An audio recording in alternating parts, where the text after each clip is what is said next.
بسم اللہ الرحمن الرحیم۔ السلام علیکم۔ نبی کریم صلی اللہ علیہ وسلم نے اپنا دست مبارک پھیرا اور پاؤں اتنا اچھا ہو گیا جیسے کبھی اس میں کوئی تکلیف ہی نہ ہوئی تھی۔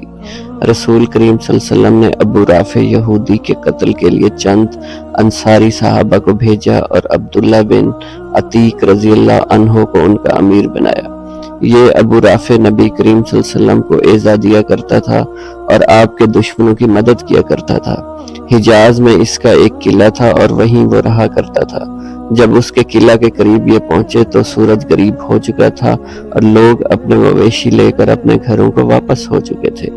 عبداللہ بن عتیق نے اپنے ساتھیوں سے کہا، تم لوگ یہیں ٹھہرے رہو، میں اس قلعہ پر جا رہا ہوں اور دربان پر کوئی تدبیر کروں گا تاکہ میں اندر جانے میں کامیاب ہو جاؤں۔ چنانچہ وہ قلعہ کے پاس آئے اور دروازے کے قریب پہنچ کر انہوں نے خود کو اپنے کپڑوں میں اس طرح چھپا لیا جیسے کوئی قضائے حاجت کر رہا ہے۔ قلعہ کے تمام آدمی اندر داخل ہو چکے تھے۔ دربان نے آواز دی، اے اللہ کے بندے، اگر اندر آنا ہے تو جلدی آ، میں اب دروازہ بند کر دوں گا۔ عبداللہ بن عتیق نے کہا، چنانچہ میں بھی اندر چلا گیا اور چھپ کر اس کارروائی کو دیکھنے لگا۔ جب سب لوگ اندر آ گئے تو اس نے دروازہ بند کیا اور کنجیوں کا گچھا ایک کھونٹی پر لٹکا دیا۔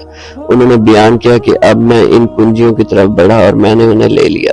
پھر میں نے قلعہ کا دروازہ کھول دیا۔ ابو رافع کے پاس رات کے وقت داستانیں بیان کی جا رہی تھی اور وہ اپنے خاص بالا خانے میں تھا۔ جب داستان گو اس کے یہاں سے اٹھ کر چلے گئے تو میں اس کمرے کی طرف چڑھنے لگا۔ اس عرصہ میں جتنے دروازے اس تک پہنچنے کے لیے کھولتا تھا انہیں اندر سے بند کرتا جاتا تھا۔ میرا مطلب یہ تھا اگر قلعہ والوں کو میرے متعلق علم بھی ہو جائے تو اس وقت تک یہ لوگ میرے پاس نہ پہنچ سکیں جب تک میں اسے قتل نہ کر لوں۔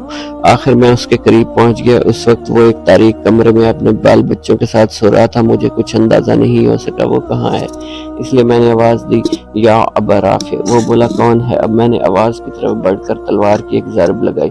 اس وقت میرا دل دھک دھک کر رہا تھا، یہی وجہ ہوئی میں اس کا کام تمام نہیں کر سکا۔ وہ چیخا تو میں کمرے سے باہر نکل آیا اور تھوڑی دیر تک باہر ہی ٹھہرا رہا۔ پھر دوبارہ اندر گیا۔ میں نے آواز بدل کر پوچھا، ابو رافع، یہ آواز کیسی تھی؟ وہ بولا، تیری ماں غارت ہو، ابھی مجھ پر کسی نے تلوار سے حملہ کیا ہے، انہوں نے بیان کیا۔ پھر آواز کی طرف بڑھ کر میں نے تلوار کی ایک ضرب اور لگائی۔ انہوں نے بیان کیا کہ اگرچہ میں اسے زخمی تو بہت کر چکا تھا لیکن وہ ابھی مرا نہیں تھا، اس لیے میں نے تلوار کی نوک اس کے پیٹ پر رکھ کر دبائی جو اس کی پیٹھ تک پہنچ گئی۔ اب مجھے یقین ہو گیا میں اسے قتل کر چکا ہوں۔ چنانچہ میں نے دروازے ایک ایک کر کے کھولنے شروع کر دیے۔ آخر میں ایک زینے پر پہنچا۔ میں یہ سمجھا کہ زمین تک میں پہنچ چکا ہوں لیکن ابھی تک میں پہنچا ہی نہ تھا، اس لیے میں نے اس پر پاؤں رکھ دیا اور نیچے گر پڑا۔